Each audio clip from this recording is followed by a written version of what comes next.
이제 말씀을 연구하다가 이제 저녁 늦게 퇴근을 한 적이 있습니다. 퇴근을 할 때 차가 없어서 이제 걸어갔어요. 에라 모르겠다. 이제 건강도 챙겨야겠다. 이제 걸어갔는데 황교 호수공원을 이제 지나가야 됩니다. 예. 저녁 늦게 걸어가는데 거기 이제 자전거를 타고 다니시는 분들이 음악을 틀고 이제 지나가시더라고요. 굉장히 이제 젊은 분이었는데 그분이 틀었던 음악이 굉장히 좀 기억 속에 남아가지고 그 노래에 대해서 좀 잠깐 찾아보니까 여러분들 잘 아시는 빅뱅의 붉은 노을, 난 너를 사랑해, I love you girl, 뭐 이 세상은 너뿐이야, 이 소리쳐 부르지만 뭐 대답 없는 어쩌고 저쩌고 하면서 막, 그런 이제 노래였습니다. 그런데 여러분 이상하게 필 꽂힐 때 있잖아요. 별거 아닌데 이상한데 이제 관심이 쏠릴 때가 있는데 그때 관심이 확 쏠리면서 노래 가운데 이제 사랑을 노래하고 있는 그런 노래들이 몇 개나 될까 이제 갑자기 궁금해졌습니다. 그래서 한번 이제 검색을 해봤어요. 네이버 이제 바이브라는 앱에 들어가서 이제 검색을 해보니까 몇 개가 있는지 아세요? 사랑을 주제로 하는 우리나라 노래만, 우리나라 노래만, 그리고 제목에 사랑이 들어간다라고 하는 그런 노래 제목 개수 몇 개인 것 같아요, 여러분? 24만 3,630개인가? 그 정도로 많더라고요. 와, 어마어마하지 않습니까? 정말 수많은 노래들이 있지만 이제 사랑을 주제로 하는 노래들이 참 많다라는 사실에 제가 이제 좀 굉장히 놀란 적이 있어요. 그리고 또 재미있는 사실이 있는데 그 노래들을 이게 클릭해서 쭉 이제 살펴보니까 사랑의 아름다움에 대해서 노래하고 있는 노래들도 있지만 그런데 그 노래들보다도 이상하게 그 이별의 아픔 있잖아요. 누군가와 함께 교제를 했는데 사랑을 뜨겁게 했는데 그런데 나의 잘못으로 인해서 아니면 그 마음이 떠나서 헤어졌어라는 그런 노래들이 굉장히 많더라고요. 그 가사들을 이제 보게 되니까 대표적인 거 백지영 씨의 총 맞은 가슴에 그 한번 들어볼 때는 굉장히 애절하고 너무 가슴이 아픈데 이제 가사를 보니까 되게 재밌더라고요. 구멍난 가슴에 우리 추억이 흘러넘쳐 잡아보려고 해도 가슴을 막아도 손가락 사이로 막 이렇게 슬픔이 삐져나와 막 이런 가사가 있더라고요. 굉장히 좀 재밌었습니다. 그리고 또 이제 헤어지신 분들 많이 부르는 노래 있잖아요. 그 김범수의 울고 싶다, 보고 싶다, 막 울고 싶다, 보고 싶다. 이런 노래들이 굉장히 좀 많더라고요. 제가 이제 그런 노래들을 살펴보면서 생각이 든 게 있었어요. 좀 많은 사람들이 완벽한 사랑을 하고 싶어 하는구나. 사랑을 이제 노래하고 사랑을 느끼고 사랑을 하고자 하지만 좀 더 긴 사랑, 그리고 처음 사랑이 끝까지 남아있는 그런 사랑을 하고 싶구나라는 사실을 좀 이제 알 수 있는 시간이었어요. 그래서 여러분에게 그런 면에서 한번 질문을 좀 드리도록 하겠습니다. 혹시 여러분은 정말로 마음 다해서 끝까지 영원히 변하지 않는 사랑을 해보신 적이 있으신가요? 연애해 보신 분들 한번 대답해 보십시오. 마음속으로. 해보셨나요? 안 되죠? 말로는 잘 돼요. 말로는 내가 너를 정말 사랑해, 너는 내 거야, 나 평생 지켜줄게, 우리 나중에 결혼하자 이렇게 하는데 이 자리에 앉아 있는 거 보면 다 실패하신 것 같아요. 그죠? 영원한 사랑이 없어요. 영원한 사랑이.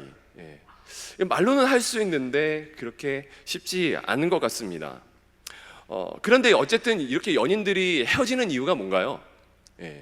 마음이 떠나서, 아니면 서로가 너무 익숙해서, 아니면 또 이제 바람을 펴서, 아니면은 내가 일이 생겨서 유학을 가서, 아니면 이렇게 이사를 가서 그런 다채로운 이유 때문에 이제 헤어지게 되잖아요. 연인 관계뿐만이 아니라 사랑이라는 게 연인 관계만 이루어지는 건 아니니까 친구와 친구 사이에 그 사랑이 이루어졌을 때에도 영원한 사랑은 없고 관계가 깨어지는 경우도 굉장히 좀 많고요. 그죠? 그런 것을 보면은 이제 영원한 사랑이라고 하는 이 개념이 이 세상 가운데, 특히 우리 사람이라고 하는 이 사람들이 하는 이 사랑 가운데는 없지 않나, 저는 그렇게 또 생각을 해봅니다. 그런데 이 완벽한 사랑이라고 하는 개념이 있는 곳이 있죠. 여러분들 잘 아시는 가정, 우리 부모님들께서 나에게 베풀어 주신 그 사랑을 통해서 끝까지 사랑한다라고 하는 그런 개념을 조금은 알 수 있을 것 같습니다. 초중고 다 나올 수 있도록 물심양면으로 다 도와주셨죠. 그리고 대학까지 보내주시죠. 그리고 또 취업할 활동할 수 있을 때까지 집에서 머무르게 해주시죠. 자취할 때도 약간 도와주시기도 하고, 그리고 또 반찬 보내주시고 바리바리 싸주시고 뭐 잘 지내냐 이렇게 전화도 걸어주시고, 이제 부모님을 이제 보면은 그런 사랑이 느껴지잖아요. 네. 저도 이제 결혼한 몸이지만 그런 이제 부모님의 사랑이 너무 아직까지도 많이 느껴집니다. 네. 언제든지 항상 저를 위해서 기도하고 있다라고 이제 문자 보내주시고, 전화도 잘 하지 못하는 이제 불효하는 저를 위해서 반찬 막 이렇게 보내주시면서 뭐 여러 가지 도와주시고, 우리 장모님도 아기 태어났다고 맨날 오셔가지고 아기 봐주시고, 손목 아픈 아내 때문에 설거지해주시고 집 치워주시고 막, 와, 이런 것들을 보면요, 진짜 이 부모님께서 우리에게 베푸시는 사랑을 정말 이 한이 없으시다라고 하는 그 단어가 정말 맞구나. 영원한 사랑이라고 하는 그 사랑이 정말 이 부모님의 사랑에 어울리는 거구나라는 사실을 좀 알게 돼요. 그런데요, 제가 이제 그런 생각을 좀 해봤습니다. 만약에 우리 부모님께서 뱃속에서부터 내가 할 일을 모두 알고 계신 상태였다. 그렇다고 하면은 나를 낳으셨을까라는 생각이 좀 이제 불현듯 드는 거죠. 여러분, 내 자신을 내가 잘 알잖아요, 그죠? 저도 이제 제 자신을 보게 되면은 제가 어렸을 때부터 몸이 되게 약했어요. 심장에 좀 이상이 있어가지고 항상 뭐 한약을 먹고 그 다음에 병원에 막 계속 이제 왔다 갔다 이제 하면서 부모님께서 굉장히 마음 아파하셨고요. 그리고 또 뭐 오락실 막 가가지고 막 공부도 안 하고 막 학원 땡땡이 치고 막 부모님 돈 훔치고, 그리고 또 그 밖에 일들 막 엄청나게 속썩인 일들 이제 생각해 보면은, 혹시나 부모님께서 내가 이렇게 속썩인 거를 만약에 미래의 일까지 다 알고 계셨다라고 하면은 나를 낳으셨을까? 그런 생각이 좀 이렇게 불현듯 들더라고요. 물론 저는 이제 부모님의 사랑을 알기 때문에 그럼에도 불구하고 저를 선택했으리라 저는 이제 믿거든요.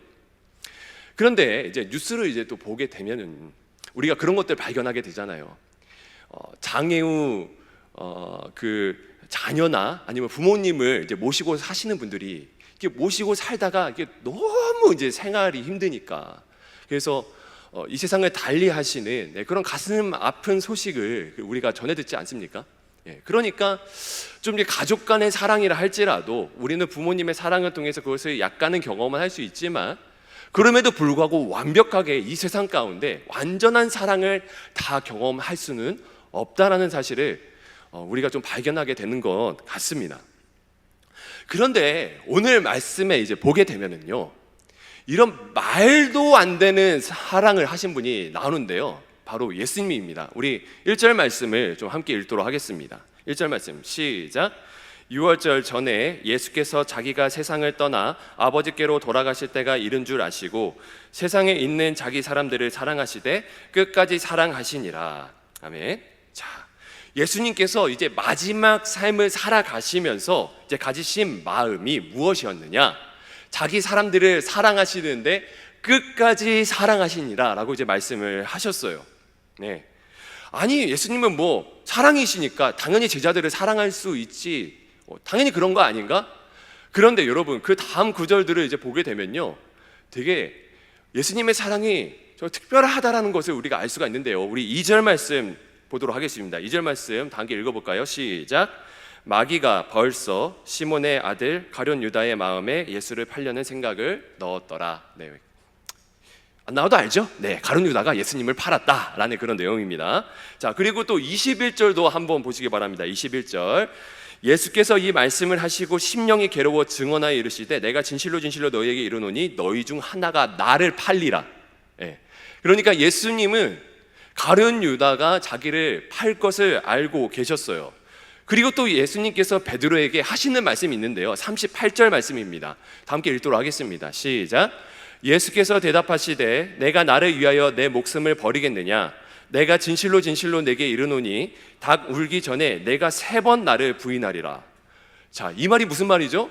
베드로가 부인할 것을 알고 계신 거죠. 그런데 우리가 1절 말씀을 먼저 읽었어요. 제자들을 사랑하시되 끝까지 사랑하시니라 라는 그런 구절을 먼저 읽었습니다. 그런데 그럼에도 불구하고 그 뒤에 나온 구절들이 무엇을 이야기하고 있느냐? 제자들이 자신을 부인할 걸 알면서도 끝까지 사랑하시느니라 라는 거죠. 여러분, 정말 대단하지 않습니까? 저는요, 고등학교 때 싸움을 벌였던, 그래서 그 친구와 함께 있었던 그 상처가 아직까지도 그 마음속에 남아 있거든요.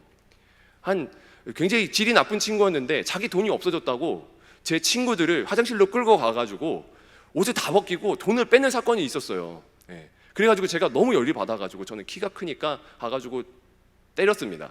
네, 아름답게 좀 때려줬어요. 그런데 그를 통해서 그 친구와 관계가 나빠지다 보니까 그로 인해서 관계로부터 오는 그 불편함이 너무 힘들었거든요. 제가 그 친구를 용서할 수 있을까라고 생각해 보면은 지금까지도 약간 좀 불편하거든요. 내가 용서할 수 있을까? 그때도 용서를 못했는데 지금의 나라고 용서할 수 있을까라는 생각이 들거든요. 여러분도 한번 생각해 보세요. 직장에서, 학교에서 만나는 상사나 아니면 선배들, 후배들, 나를 상처 준 사람들에게 내가 이렇게 예수님처럼 상처를 받았음에도 불구하고 사랑할 수 있을까? 여러분, 사실 예수님께서 이 제자들의 배신을 한다라고 하는 그런 사실을 알았다라고 하는 거는 사실 어떻게 보면은 미리 다 경험한 거잖아요. 그렇죠? 그러니까 예수님께서 그 제자들이 배신할 순간들을 다 이제 기다리시면서 어떻게 보면 상처를 안고 살아가셨다라는 것을 또 의미하는 거잖아요. 그렇죠?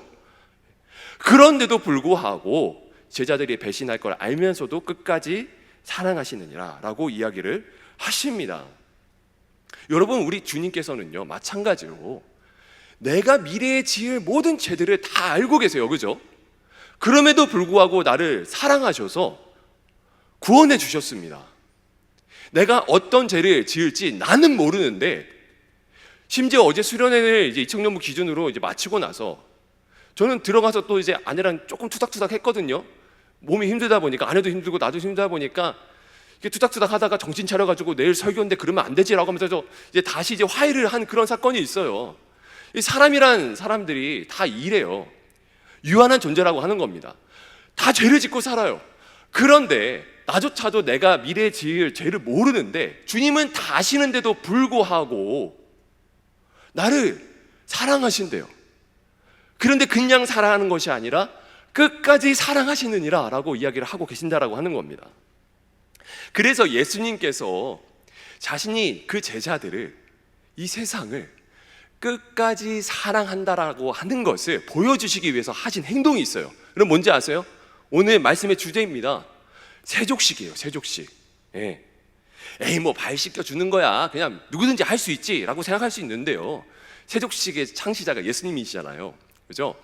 여러분 잘 아시는 대로 당시에 발을 씻어주는 그런 사람들은 종 중에서도 가장 낮은 종, 가장 낮은 종이 그 발을 씻겨주는 그런 역할들을 감당을 했습니다. 그런데 당시에는요, 랍비라고 하면은, 선생이라고 하면은 거의 사회 최상위 지도층이에요.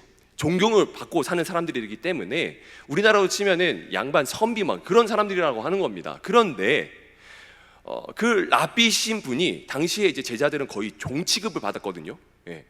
그런데 그 랍비신, 존귀하신 그 선생님이 종인 자신들의 발을 씻어주는 그런 사건이 일어나 버린 거죠.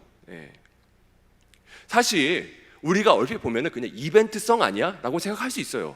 사실 뭐 아버지 학교, 아니면 부부 학교, 아니면 뭐 수련회 가서, 아니면 뭐 학교에서 발 한 번 씻어 보셨잖아요. 남의 발 한 번씩, 그죠? 예.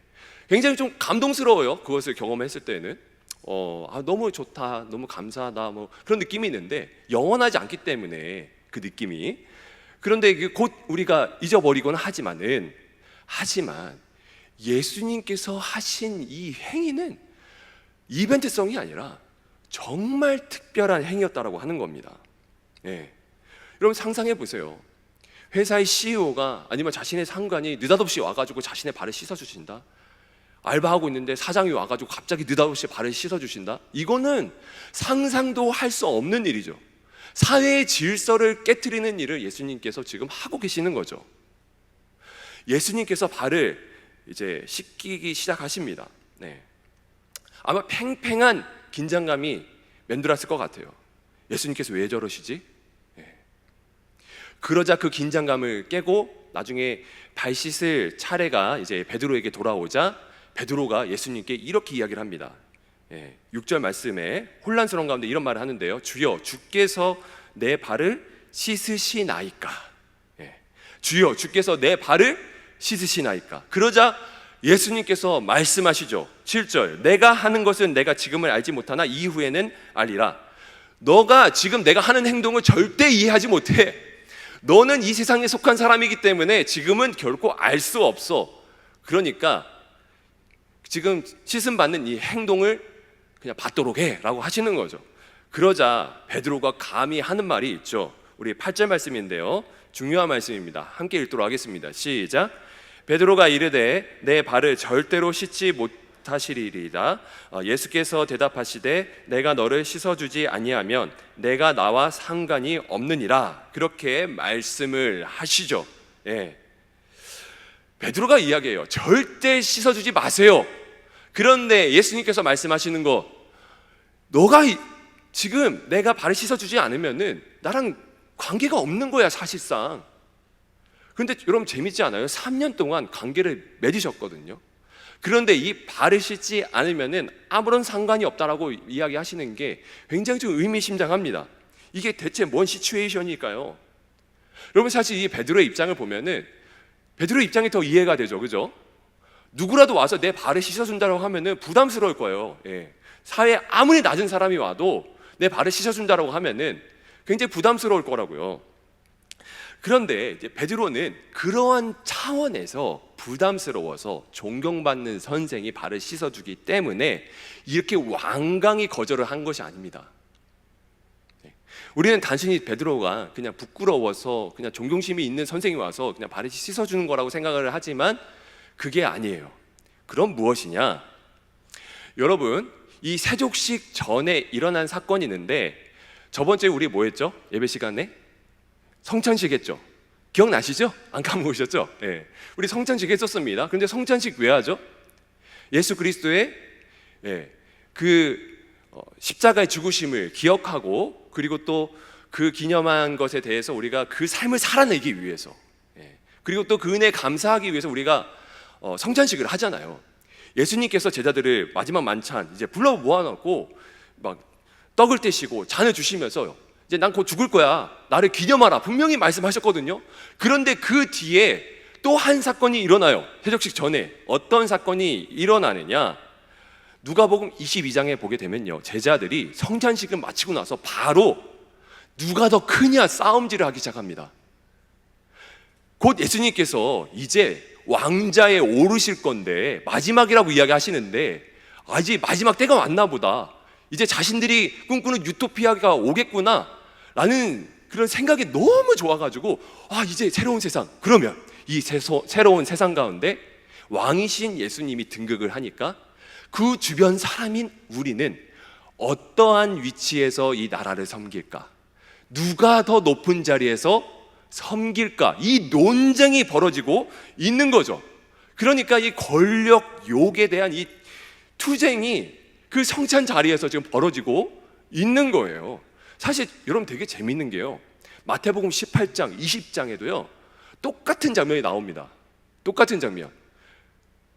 예수님께서 예루살렘에 입성하시기 전에도 그냥 길을 가다가 제자들끼리 막 서로 싸워요. 누가 더 크게 될까? 누가 예수님께서 만드신 왕국 가운데서 누가 더 높이 될까? 막 어머니까지 막 끌어들여가지고 막 청탁까지 하는 그런 사건이 벌어지거든요. 그런데 심지어 예수님께서 마지막 날 밤에 나는 이제 곧 죽게 될 거야 라고 이야기를 하고 있는데 제자들이 자기들끼리 막 예수님 앞에서 싸우고 있는 거죠. 그러니까 이 제자들은 예수님으로부터 보상을 받고 싶은 거예요. 3년 동안 쫄쫄 굶어가면서 자신의 가족 내버려두고 예수님 다 쫓았어요. 그리고 잘 살았던 세리였던 이제 마태 막 그런 사람들도 돈이 많음에도 불구하고 사람들에게 욕을 먹는 상황 가운데서 예수님을 쫓았단 말이에요. 그래서 이제 욕을 먹고 살았던 삶을 청산하고 좀 인정받는 삶으로 나아가고 싶었을 거고, 가룟 유다와 같은 열심 당원들은, 정치에 막 물들어 있는 사람은 이제 예수님을 통해서 새로운 나라가 올 것을 막 기대하면서 예수님을 쫓았을 거라는 거죠. 그래서 예수님께서 마지막 때가 되었다라고 이야기하셨을 때 제자들의 마음속에는, 그리고 이 머릿속에는 뭐가 있느냐? 출세할 생각, 이 세상의 권력을 누릴 생각만 지금 하고 있는 거죠. 그러니까 예수님께서 낮은 모습으로 발을 막 시키시잖아요. 그러면은 자신이 꿈꾸는 세상이 사라지는 거예요. 예수님이 낮아지시면 안 되는 거예요. 종이 되면 안 된다고요. 자신들이 꿈꾸는 유토피아가 사라지게 되고 모두가 다 함께 낮아지게 되기 때문에, 그래서 모든 미래와 소망이 끊겨지게 되는 그런 상황이 오니까 여러 가지 마음이 복잡한 겁니다. 여러분, 베드로가 대표적으로 이야기를 했지만 모든 제자들이 다 똑같은 생각을 품고 있었던 것과 마찬가지예요. 왜? 베드로는 수제자였기 때문에. 여러분, 제가 이 말씀을 보면서 막 소름이 막 끼치는 거죠. 내가 그러지 않았을까라는 생각이 드는데, 여러분, 나는요, 예수님께서 핏값을 주고 사신 그런 구원의 은혜를 누리는 사람이에요. 그죠? 그래서 우리 항상 고백합니다. 주님 감사합니다. 십자가에 피 흘리신 주님을 기억합니다. 너무 감사합니다. 그런데 솔직히 이야기해서요, 우리가 원하는 예수님의 모습이 뭐죠? 구원을 베푸시고 낮아지신 예수님의 모습을 원하십니까? 내 삶에서요? 구원 받을 때, 내가 천국 가기 위한 그런 구원의 은혜를 누릴 때 말고 내가 살아가면서 낮은 곳으로 이끄시는 그 주님의 모습이 좋으신 분 계십니까? 여러분, 제자들처럼 우리도 성공을 하게 해주시는 예수님을 꿈꾸고 있지 않나요? 성찬식을 우리가 저번 주에 했는데 일주일간 살아왔던 우리의 삶을 한번 돌아보세요. 성공을 꿈꾸지 않았나요? 그죠? 높아지려 하고, 이게 단순히 나쁘다고 이야기하는 것이 아니라 예수님의 모습을 찾을 때 제자들처럼, 예수님께서는 나를 사랑하셔서 낮아지셔서 발을 막 씻기시는데요, 그런데 나는 그게 싫어. 내가 낮은 자리로 가기 싫거든. 내가 원하는 모습의 예수님이 없거든요. 여러분, 저에게 많은 사람들이 이제 찾아오세요. 우리 청년들이 찾아와서 이직에 대한 문제부터 시작해서, 그리고 또 뭐 상사를 대하는 태도, 아니면 또 이제 뭐 미래를 준비해야 되는데 어떻게 준비해야 되는지 막 이렇게 상담을 해오세요. 카톡으로 올 때도 있고 전화로 올 때도 있고 막 찾아오시는 분들도 있고 막 그렇습니다. 그런데 그분들과 막 이야기를 나누다 보면은 지금 가슴이 너무 아파요. 너무 힘들어하니까 너무 괴로워해요. 그래서 저는 이런 상황을 보면서 사실 저도 그와 같은 문제로 고민하고 괴로워하는 사람 중에 한 명이기 때문에 저는 막 공감이 돼요. 가슴이 너무 아파요. 예수님께서 이런 마음이셨을까라는 마음을 가지고서 나는 그럼에도 불구하고 이제 말씀을 가지고 이야기해주고, 결국에는 나의 능력이 아닌 주님께서 일해 주셔야 되는 거니까 나는 그런 분들을 위해서 열심히 기도하고, 그리고 이제 관심을 가져다주는 그런 일밖에 할 수 없어요. 그런데 이제 그런 분들의 이제 관심과 여러 가지 걱정과 그리고 미래에 대한 일들을 들으면서 말씀을 연구하다 보니까 이제 그런 생각이 드는 거죠. 무슨 생각이 드느냐? 이 모든 삶의 문제가 예수님을 오해해서 생긴 일이 아닐까라는 거죠. 예수님을 오해하기 때문에 자꾸 더 높이 올라가고 싶은데, 더 많은 것들을 얻고 싶은데 내 생각대로 움직여주지 않는 그런 예수님이니까 그게 너무 이제 당황스러운 겁니다. 불편한 거죠. 왜 이직의 문제에서 침묵하시는지, 왜 내가 학교를 정할 때, 공부를 할 때 내가 혼란스러워하는데 왜 답을 빨리 주시지 않는지. 기껏 하나님의 응답을 받아서 회사를 옮기거나 들어갔는데, 아니면 학교에 들어갔는데 생각보다 너무 힘들어. 말도 안 되는 상황이 막 펼쳐져.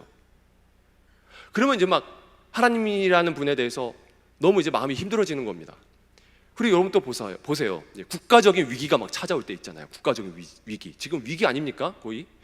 외환 보유가 지금 많이 뭐 떨어지고 있다라고 하고, 그리고 어제는 또 정말 놀랄만한 소식이 있었잖아요. 어젠가 그저께인가. 일본 총리 아베 수상이 죽었다라는, 그냥 죽은 것도 아니고 이제 피격을 당했다라고 하는. 이웃 나라에서 그런 일이 또 벌어졌어요. 그러면은 영향력 있는 인물이 죽었기 때문에 또 어떤 일이 일어날까? 우리는 관심을 가질 수밖에 없잖아요. 그렇죠? 그러면은 우리는 기도할 수밖에 없어요. 막 하나님 어떻게 하시렵니까? 우리가 관심을 가지는 영역들이 굉장히 우리는 사람이기 때문에 굉장히 한정적이에요. 그죠? 예. 나에 대해서나 아니면 뭐 국가적인 어떤 이런 상황들에 대해서 관심을 가지는데 그거를 예수님께 대입을 해서 이런 문제를 해결해 주십시오 라고만 이제 생각을 하는 거예요. 예수님께서 나에게 발을 씻어주신 그 사실에 대해서 왜 그렇게 하셨을까라고 하는 거기보다는 그냥 발을 씻어주시는 그 행위 자체가 불편하기 때문에 예수님을 그렇게 오해하고 있지 않나, 저는 그렇게 한번 생각을 해보는 거죠. 여러분, 그래서 사실 이런 관점에서 접근을 하면은 예수님은 나에게 별 도움이 되지 않으시는 분이에요. 그죠? 여러분 생각해 보세요.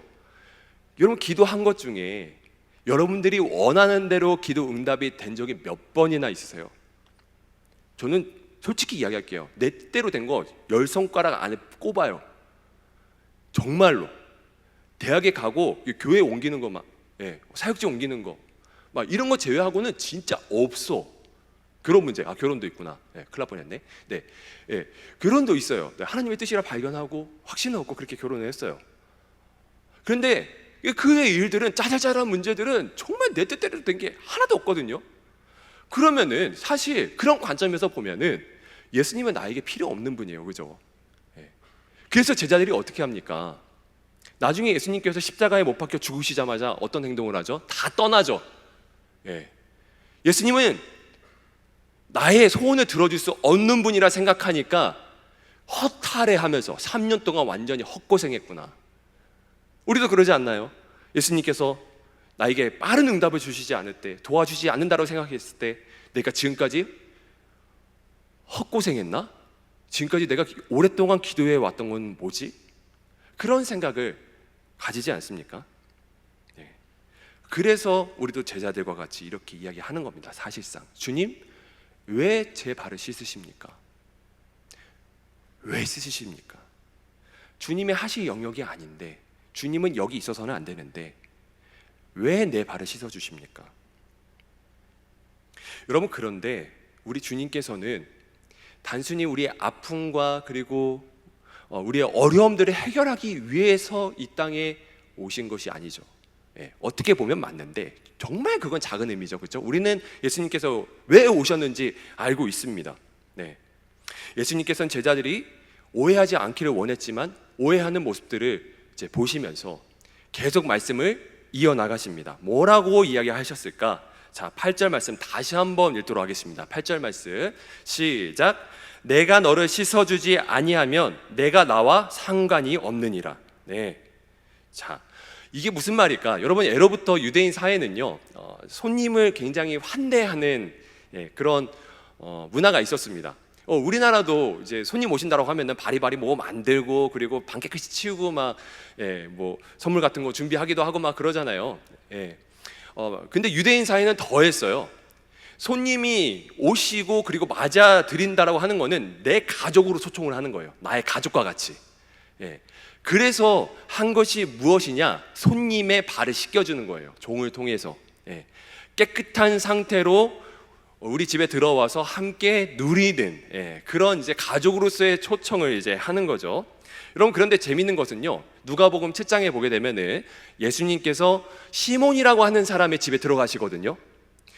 들어가셨는데 한 죄 많은 여인이 와가지고 예수님의 발을 막 머리칼로 막 씻습니다.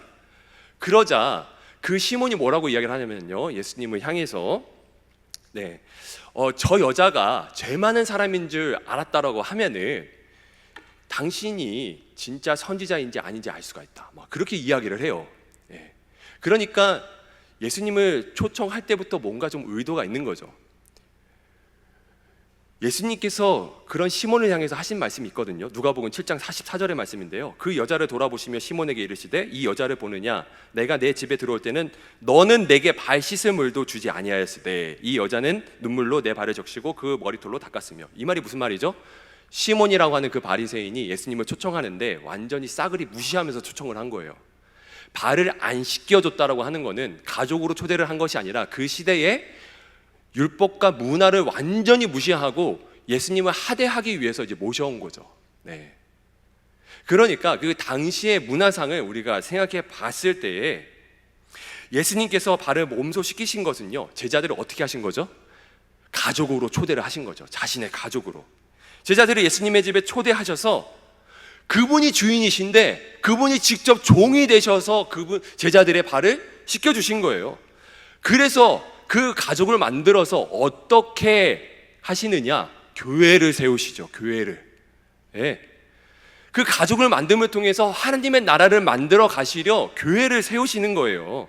그래서 제자들이 서로 뭐 누가 낫냐, 막 세상에 관심이 있고 누가 성공하네, 막 이런 제자들을 향해서 너희들 그런 곳에 지금 관심을 쏟을 때가 아니야. 너희들 지금 그래서는 안 돼. 너희들이 지금 관심을 쏟을 것은 하나님 마음으로 너희에게 맡겨주신 그런 사명을 향해서 나아가야 돼. 지금 예수님께서 말씀하시는 거죠. 네. 그래서 예수님께서 하신 일이 세족인 거예요. 그래서 사람이 가장 더러운 부분, 네, 이 발을 막 씻으시면서 이런 의미를 두시는 거죠. 내가 너와 상관이 없느니라라는 뜻이 여기서 이제 나오는 거죠. 내가 곧 십자가에 못 박혀 죽음을 통해서 너희의 죄를 씻을 거야. 그렇게 해야만 너희가 가족이 될 수 있어 라는 의미입니다. 여러분, 단순히 그냥 그 자리에서 서로 막 겸손하게 발을 씻어주는 그런 행위를 통해서 가족이 되는 게 아니라요, 예, 막 서로 그냥 기분 좋으라고, 공동체 분위기 좋으라고 그냥 발을 씻어주시는 게 아니라 그 발을 씻어주심을 통해서 예수님께서 십자가에 못 박혀 죽으심을 알려주시는 거예요. 그 행위가 있어야만 너희가 진정한 가족이 될 수 있다라고 말씀하시는 거죠. 여러분, 실제로 예수님께서 발을 씻어주시고 나서 제자들이 하나가 됐습니까? 하나가 안 됐어요. 예수님과 하나가 되지 않았다고요. 근데 언제 하나가 됐어요? 예수님께서 십자가에 못 박혀 죽으시고 부활하심으로 그들에게 찾아가셔서 성령을 내려주셨을 때 그들이 그제서야 하나가 되지 않습니까? 그제서야 교회가 되지 않습니까? 여러분, 이게 공동체의 원리예요. 끝까지 사랑하시느니라. 우리가 이 말씀을 들었을 때에는 나에 대해서 막 적용이 되죠. 먼저, 그죠? 내가 예수님을 배신했었는데, 아 그래, 그럼에도 불구하고 베드로와 같은 나를 사랑해 주셨구나. 그런데 주님께서는 그 이상을 보여주시는 거예요.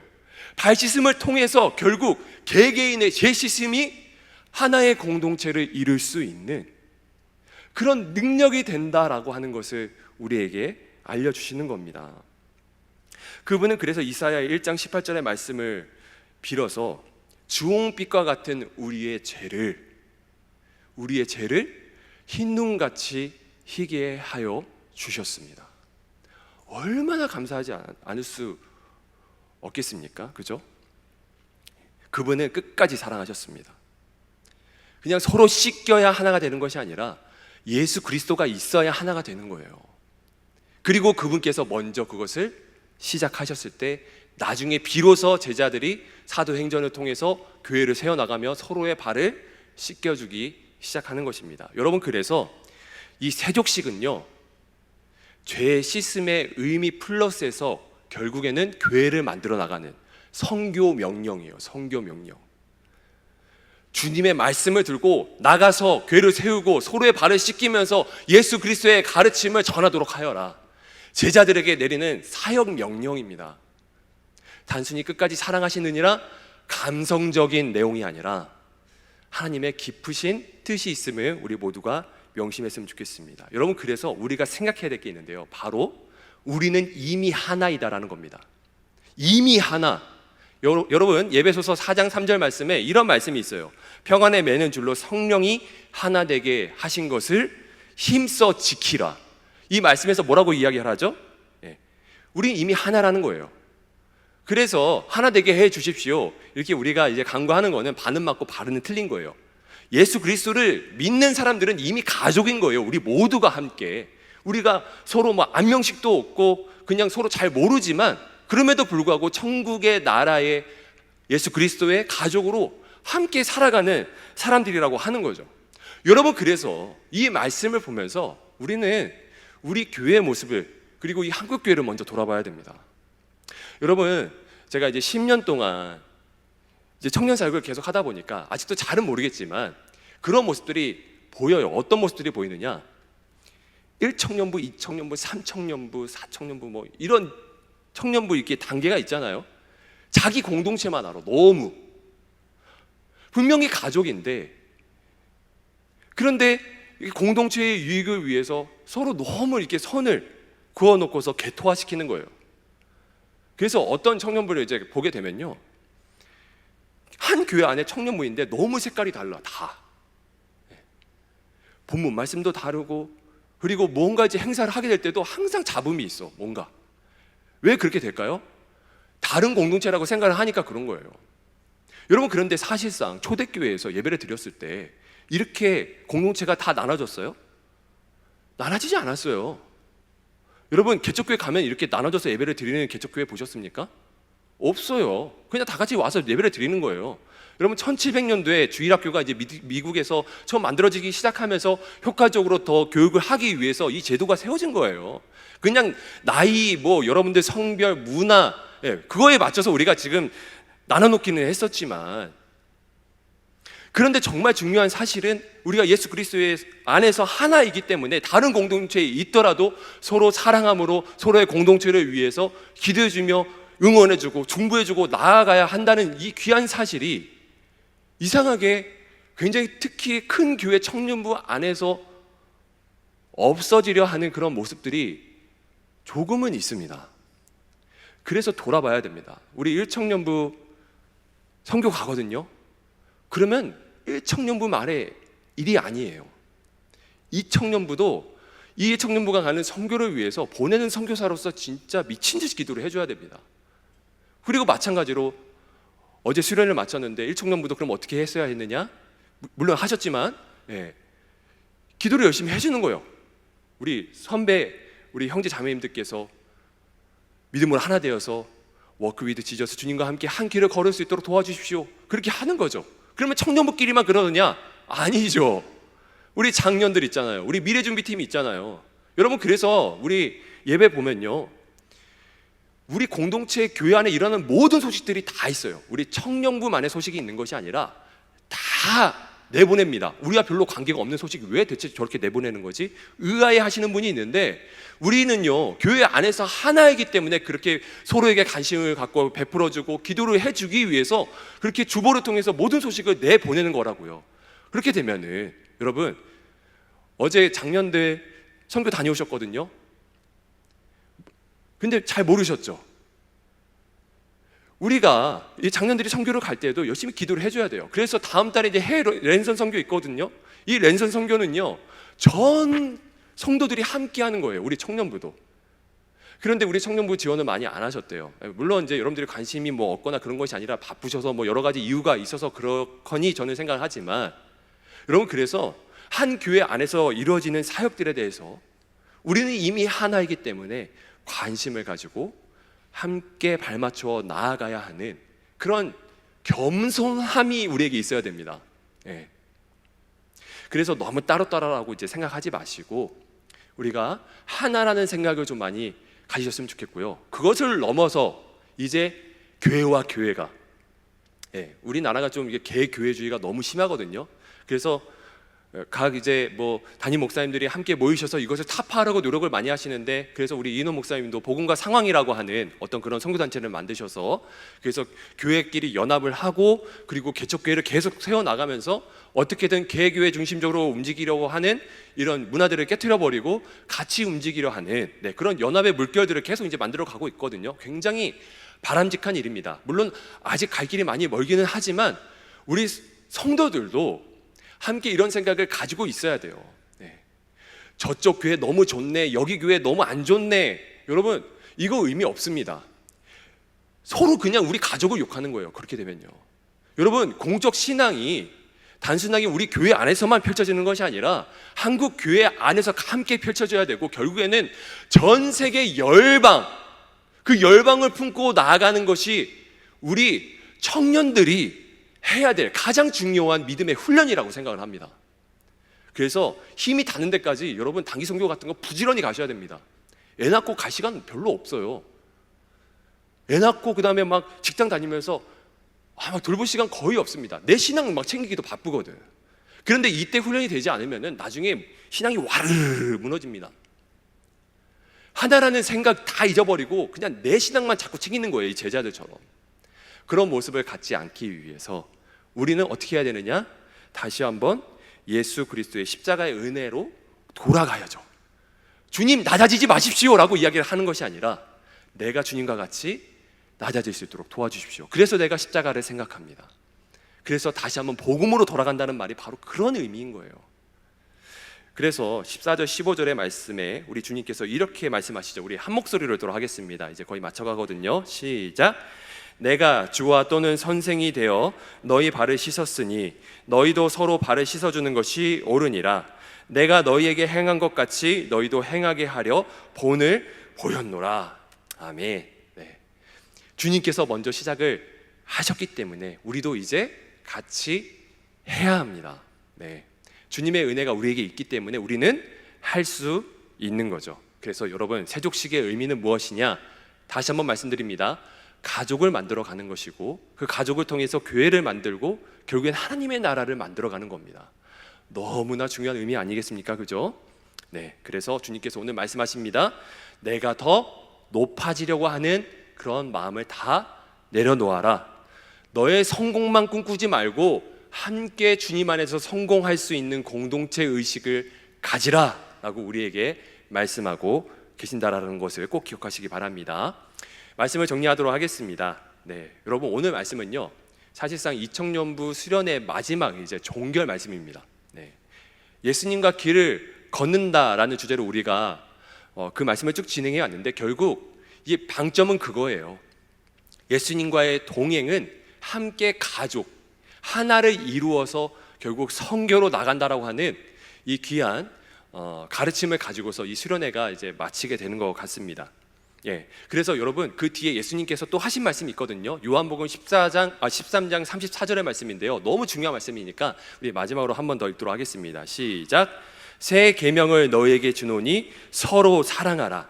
내가 너희를 사랑한 것 같이 너희도 서로 사랑하라. 아멘. 서로 사랑했으면 좋겠습니다. 우리 옆에 있는 사람들 바라보시면서 서로 이렇게 인사했으면 좋겠습니다. 주님의 이름으로 사랑합니다. 예, 정말 그 예수님의 사랑을 담고서 서로 인사하도록 하겠습니다. 이 시간 시작. 주님의 이름으로 사랑합니다. 네. 그래서 우리가 이제 매주 하는 인사 있잖아요. 예배 가운데서 그냥 이렇게 하지 말고 진짜 한 번쯤은 저 진심을 담아서 정말로 사랑합니다. 내가 당신을 위해서 기도하겠습니다. 그 마음을 품고 인사했으면 좋겠고요. 그렇게 했을 때에 어떤 결과가 일어나느냐? 35절 말씀에 주님께서 말씀하시죠. 너희가 서로 사랑하면 비로소 이제 너희가 내 제자인 줄 알리라. 여러분, 하나 돼서 사랑하는 것이 제자임을 나타내는 최고의 증거임을 명심하셨으면 좋겠습니다. 우리가 열심히 하나님의 말씀을 지켜가는 것, 그것도 제자의 모습일 수 있지만 서로 사랑하면서 사는 것, 그것이 세상이 우리를 바라볼 때 정말 쟤네들이 예수님의 제자이구나 라는 사실을 알게 해주는 가장 중요한 행동임을 우리가 알고 정말 우리가 살아가는 동안에 예수님의 그 귀한 복음을 들고 발을 씻기신 예수님의 말씀을 증거하며 살아가는 우리 사랑하는 주님의 청년님들 다 되시기를 주님의 이름으로 축원합니다. 아멘. 네, 우리 함께 이제 찬양하도록 하겠습니다. 함께 찬양합니다. 우리 보좌 앞에 모였네. 우리 보좌 앞에 모였네. 함께 주를 찬양하며 함께 주를 찬양하며 하나님의 사랑 하나님의 사랑 그 아들 주셨네. 그의 피로 우리 구원받았네. 십자가에서 쏟으신 그 사랑 강같이 온 땅에 흘러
강같이 온 땅에 흘러 온 땅에 흘러 각 나라와 족속 각 나라와 족속 백성 만원에서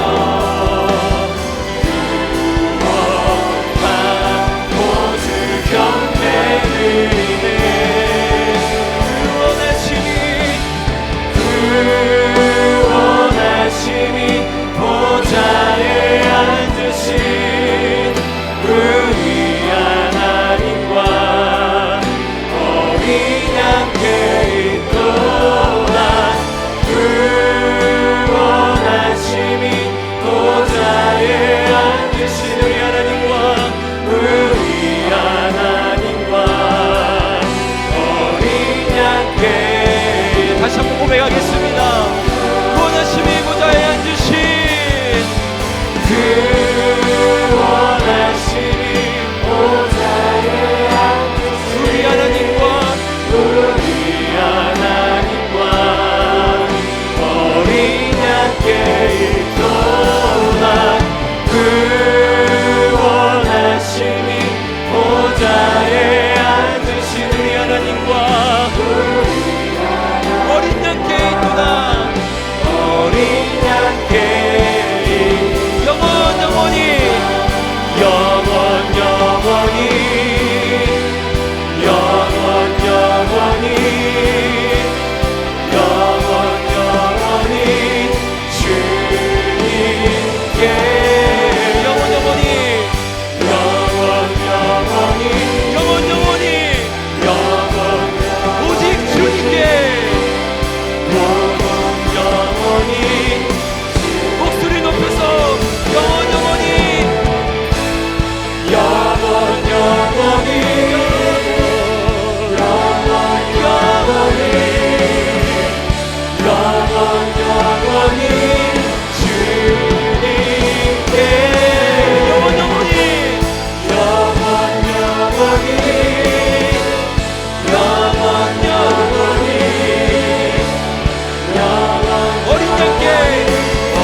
제가 주님을 오해했습니다. 주님은 나의 필요에 따라 나만의 예수님을 만들려고 하는 그런 마음을 이 시간 버리게 하여 주시옵소서. 나의 발을 씻으신 주님, 나의 죄를 씻으셔서 나를 구원해 주시고 가족으로 초청해 주신 주님을 믿으며 나의 모든 필요와 마음과 생각을 다 주님 앞에 내려놓고 동행하는 삶을 살아갈 수 있도록 도와주시고, 나의 발을 씻기신 주님을 생각하며 나도 마리아처럼 제 많은 여인처럼 주님의 발을 씻으며 나의 왕관을 내려놓게 하여 주시옵소서. 나의 어리석음을 사랑으로 덮으신 주님을 기억하시며 이 시간 모두 함께 동성으로 기도하며 나가도록 하겠습니다. 기도하며 나아갑니다.